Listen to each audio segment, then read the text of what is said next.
ዛሬ እጅግ ወሳኝ በሆነና ብዙዎቻችንን ሕይወት በቀጥታ በሚነካ ጉዳይ ላይ እንወያያለን። ምግብ መድኃኒትህ ነው፣ መድኃኒትም ምግብ ነው ይባላል። ነገር ግን ለስኳር ህመምተኞች አንዳንድ ምግቦች ከምግብነት ይልቅ እንደ መርዝ ሊጎዱ ይችላሉ። ዛሬ የስኳር መጠኖን በከፍተኛ ሁኔታ የሚጨምሩና የጤና እክል የሚያስከትሉ ምግቦችን በዝርዝር እናያለን። እነዚህን ምግቦች ማወቅ ብቻ ሳይሆን በምን መተካት እንዳለብን እንመለከታለን። እስከ ቪዲዮ መጨረሻ አብራችሁን ቆዩ። ምክንያቱም በቪዲዮ መጨረሻ ላይ የምነግራችሁ ነጥብ ሁላችንንም የሚጠቅም ወርቃማ ምክር ነው። በመጀመሪያው ዝርዝራችን ላይ ያለው ነጭ ሩዝ ነው። ነጭ ሩዝ ሲዘጋጅ ፋይበሩና ጠቃሚ ንጥረ ነገሮቹ ስለሚወገዱ በውስጡ የሚቀረው ቀላል ካርቦሃይድሬት ብቻ ነው። ይህ ደግሞ የተመገብነው ወዲያው ወደ ስኳርነት ተቀይሮ ደማችን ውስጥ ይገባል። ጥናቶች እንደሚያሳዩት በየቀኑ ነጭ ሩዝ የሚመገቡ ሰዎች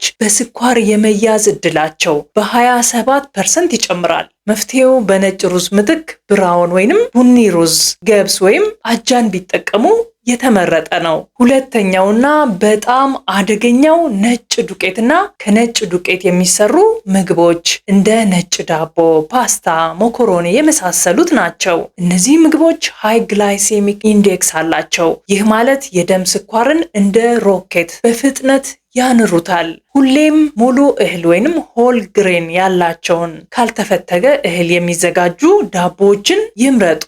እነዚህ ቀስ ብለው ስለሚፈጩ ስኳሮ ረጋ ብሎ እንዲጨምር ያደርጋሉ።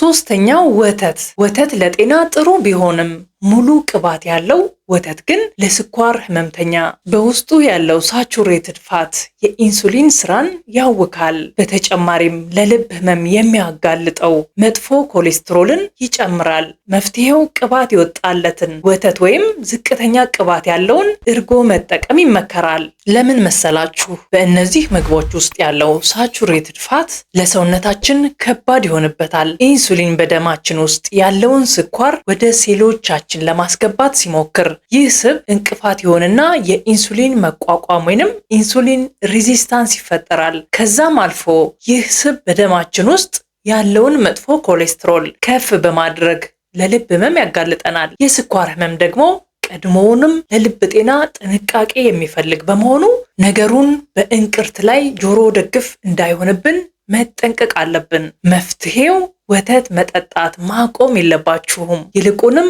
ቅባቱ የተቀነሰለትን ወይም የወጣለትን ወተት፣ እርጎና አይብ መምረጥን ልምድ አድርጎ በዚህ መንገድ የካልሲየም ፍላጎታችሁን ሳታጓድሉ የስኳር መጠናችሁንና ልባችሁን መጠበቅ ትችላላችሁ። አራተኛው ስታርች የበዛባቸው አትክልቶች። አሁን ደግሞ ብዙዎቻችን ሊያታልለን ወደሚችል ነጥብ እንለፍ። አንዳንዴ አትክልት እኮ ነው ምን ችግር አለው ብለን ድንችና ቦይና የመሳሰሉትን በብዛት እንመገባለን። ነገር ግን እውነታው ለስኳር ህመምተኛ እነዚህ አትክልቶች ጥንቃቄ ይፈልጋሉ። እነዚህ አትክልቶች በውስጣቸው ከፍተኛ ስታርች ይይዛሉ።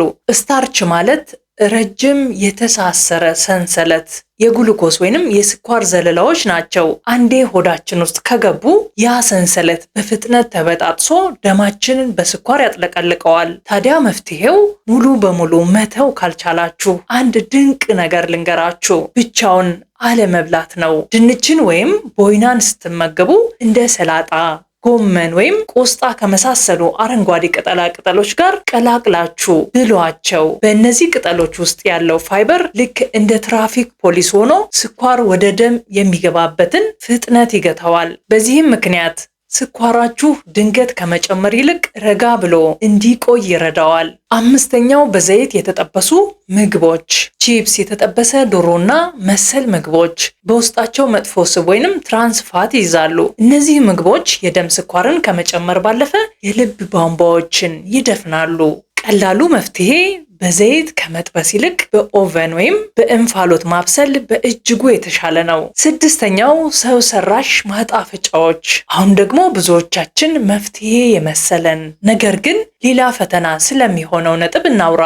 በመጠጦች ወይም በተለያየ ምግቦች ላይ ሹገር ፍሪ ወይም ዜሮ ስኳር የሚል ጽሑፍ ስናይ ጤናማ መስሎ ሊታየን ይችላል። ነገር ግን እውነታው ይሄ ነው። እነዚህ ሰው ሰራሽ ማጣፈጫዎች ምላሳችንን ጣፋጭ ነው ብለው ሲያታልሉት አንጎላችን ለዚህ ጣፋጭ ምላሽ የሚሆን ኢንሱሊን እንዲዘጋጅ ለሰውነታችን የተሳሳተ ትዕዛዝ ያስተላልፋል። ሰው ሰራሽ ማጣፈጫዎች ለምን አደገኛ ይሆናሉ የሚለውን እንመልከት። የኢንሱሊን መቋቋም ወይንም ኢንሱሊን ሬዚስታንስ ጥናቶች እንደሚያሳዩት እነዚህን ማጣፈጫዎች አዘውትሮ መጠቀም ሰውነታችን ለኢንሱሊን ያለውን ስሜታዊነት ይቀንሰዋል፣ የረሃብ ስሜትንም ያስከትላል። ሰውነታችን ጣፋጭ ነገር አግኝቻለሁ ብሎ ሲጠብቅ ካሎሪው ስለማያገኝ የበለጠ ከፍተኛ ካሎሪ ያላቸውን ምግቦች እንድንመገብ ያደርገናል። ስለዚህ ምርጫው ሰው ሰራሽ በሆኑ ኬሚካሎች ሰውነታችንን ከማወክ ይልቅ ጣፋጭ ነገር በጣም ካማረን በጣም ጥቂት እውነተኛ ስኳር መጠቀም መጠኑን ለመቀነስ ይሻላል። ሰባተኛው የፍራፍሬ ጭማቂ ጤናማ መስሎ የሚመጣው ጥንቁቁ ጠላት። ወደዚህኛው ነጥባችን ስንመጣ ምናልባት ብዙዎቻችሁን ሊያስገርም ይችላል። እንዴ ጭማቂ እኮ ተፈጥሯዊ ነው፣ እንዴት ለስኳር ህመምተኛ አይመከርም ብላችሁ መጠየቃችሁ አይቀርም። እውነታው ግን ይሄ ነው። ፍሬውን በሙሉነቱ ከመብላት ይልቅ ጭማቂውን መጠጣት ለስኳር ህመምተኛ እጅግ አደገኛ ሊሆን ይችላል። ለምን መሰላችሁ? ፍራፍሬን በምንበላበት ጊዜ አብሮት ያለው ፋይበር ወይንም ቃጫ መሰል ነገር ልክ እንደ ፍሬን ሆኖ ያገለግላል። ስኳር ቀስ ብሎ ወደ ደም እንዲገባ ያደርገዋል። ጭማቂ ሲሆን ግን ይህ ጠቃሚ ፋይበር ወይንም ቃጫ መሰል ነገር ይወገዳል። ውጤቱ በጭማቂ ውስጥ ያለው የተከማቸ ስኳር ወይንም ፍሩክቶስ ያለምንም ከልካይ በቀጥታ ወደ ደም በመግባት የስኳር መጠናችሁን ከፍ ያደርገዋል። ፍሬው የሚሻልበት ሌላው ምክንያት የመጥገብ ስሜት። 3 ብርቱካን መብላት ያጠግባል። የ3 ብርቱካን ጭማቂ መጠጣት ግን አይከብድም። ይህ ማለት ሳናውቀው ከፍተኛ ስኳር እየተመገብን ነው ማለት ነው። ቫይታሚንና ኢንዛይሞችንም ልናጣ እንችላለን። በፍሬው ልጣጭና ስጋ ውስጥ ያሉ ጠቃሚ ንጥረ ነገሮች በጭማቂው ሂደት ውስጥ ሊጠፉ ይችላሉ። ውድ የሀበሻ ኬር ቤተሰቦች ጥማችሁን በውሃ የፍራፍሬ ፍላጎታችሁን ደግሞ ፍሬውን ራሱን በመመገብ አርኩ። ፍራፍሬው ጭማቂ ማሽን ውስጥ ተጨምቆ ከሚወጣ ይልቅ ጥርሳችሁ ቢፈጨው ለጤናችሁ እጥፍ ድርብ ዋጋ አለው። 8ኛው ብስኩትና ሌሎች የዱቄት ውጤቶች ለመክሰስ የሚያገለግሉ ምግቦች ናቸው። ብስኩቶች ውስጥ ከፍተኛ ጨውና ቅባት ተጨምሮባቸው ስለሚሰሩ ለጤና ጠንቅ ናቸው። እነዚህ ምግቦች ምንም አይነት ጠቃሚ ንጥረ ነገር የሌላቸው ባዶ ካሎሪዎች ናቸው። 9ኛ የደረቁ ፍራፍሬዎች። አንድ ትልቅ ፍሬ ወይን ሲደርቅ ወደ ትንሽዬ ዘቢብ ይቀየራል።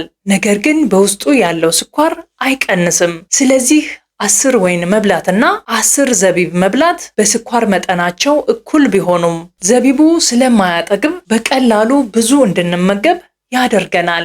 ሌላኛው ካሹ የተባለው የለውዝ አይነት ነው። በእኛ ሀገር ውስጥ ምን ያህል እንደሚገኝ እርግጠኛ ባልሆንም ፍሬው ደርቆ ከሚበላ የፍራፍሬ አይነት ነው። ካሹ ልክ እንደ ሌሎች የለውዝ አይነቶች አይደለም። ከሌሎች ለውዞች በበለጠ የካርቦሃይድሬት መጠኑ ከፍ ያለ ነው። ስለዚህ ክብደታቸውን ለመቀነስና ስኳራቸውን ለመቆጣጠር ለሚጥሩ ሰዎች መጠኑን መገደብ ወሳኝ ነው። እነዚህ ምግቦች በቫይታሚን የበለጸጉ ቢሆኑም ለስኳር ህመምተኞች ግን ብዙ ስኳር ይዘዋል። በተለይ ዘቢብና ቴምር ደረቅ ስለሆኑ ስኳራቸው በጣም ከፍተኛ ነው። ካሹ የሚባለው የለውዝ አይነት ደግሞ ከፍተኛ ቅባት አለው። እነዚህን የደረቁ ፍራፍሬዎች መመገብ ከፈለጉ መጠናቸውን በጣም መቀነስ አለቦት። ከተቻለ ከነዚህ ምግቦች መራቅ በጣም ጠቃሚ ነው። ከምግብ በተጨማሪ 3 ነገሮችን አትዘንጉ። አንደኛው ውሃ መጠጣት። ውሃ መጠጣት ከደም ስኳር ጥቅም ባለፈ ኩላሊታችን ትርፍ ስኳርን በሽንት መልክ በቀላሉ እንዲያስወግድ ይረዳዋል። በቀን ቢያንስ ከ8 እስከ 10 ብርጭቆ ውሃ መጠጣትን ልምድ እናድርግ። ሁለተኛው እንቅስቃሴ። እንቅስቃሴ ስንል የግድ ጂም መሄድ ማለት አይደለም። ጠዋት ወይም ማታ ለ30 ደቂቃ በሰፈር ውስጥ የሚደረግ ፈጠን ያለ የእግር ጉዞ ጡንቻዎቻችን በደማችን ውስጥ ያለውን ስኳር ለኃይል እንዲጠቀሙበት ያደርጋል። 3ኛው የምግብ መጠን። ጤናማ ምግብ እንኳ ቢሆን ከመጠን በላይ መብላት የደም ስኳርን ይጨምራል። ሁልጊዜም ሳህናችንን በግማሽ በአትክልት በ1/4 በፕሮቲን እንደ ባቄላ ወይንም አሳ እንዲሁም በቀን 1/4 ብቻ በካርቦሃይድሬት እንደ ገብስ ለመሙላት እንሞክር። ዛሬ የተነጋገርንባቸውን ነጥቦች በተግባር በመተርጎም ጤናማና ረጅም ዕድሜ መኖር ትችላላችሁ። ቪዲዮ ጠቃሚ ሆኖ ካገኛችሁት ለወዳጅ ዘመዶ ሼር በማድረግ የብዙዎችን ሕይወት ይታደጉ። ለቀጣይ ምን እንድሰራላችሁ ትፈልጋላችሁ? አስተያየታችሁን ኮሜንት ላይ ጻፉልኝ። ለቻናላችን አዲስ የሆናችሁ ሰብስክራይብ በማድረግ ቤተሰብ ይሁኑ። በሚቀጥለው ቪዲዮ እስከምንገናኝ ጤናማ ሆናችሁ ቆዩን።